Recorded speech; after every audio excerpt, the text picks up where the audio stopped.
Hello everyone, welcome back to my mix blog. সকাল সকাল গিয়েছিলাম হাট থেকে নিয়ে এসেছিলাম একটা আস্ত গোটা লাউ, কারণ আজ বানাবো লাউ চিংড়ি। তো চিংড়িগুলো এখানে ধুয়ে পরিষ্কার করে নিয়ে নুন হলুদ মাখিয়ে রেখে দিয়েছিলাম। কড়াইয়ে তেল দিয়ে কালো জিরে, শুকনো লঙ্কা এবং তেজপাতা ফোড়ন দিয়ে লাউগুলো আগে দিয়ে দেবো। কারণ আর আমি আগে তরকারিটা বানিয়ে নিয়েছিলাম, কারণ হচ্ছে যে বাবার চিংড়ি খায় না, তো সেই জন্য আমি চিংড়ির কোনো কিছু আগে দিইনি, যেহেতু অ্যালার্জি আছে সেই জন্য। তো পরে চিংড়িটা ভেজে আবার লাউয়ের তরকারির সাথে অ্যাড করে নিয়েছিলাম। স্বাদ সেই একই থাকে।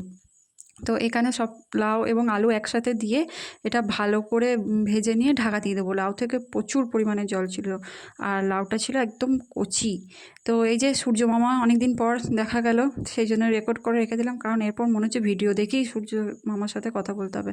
বাস্তবে আর দেখতে পাবো না, যা বৃষ্টি হচ্ছে প্রতিদিন। আর এখানে আমি বেসিক মশলা দিয়েছিলাম, যেমন ধনে গুঁড়ো, জিরে গুঁড়ো, এগুলোই।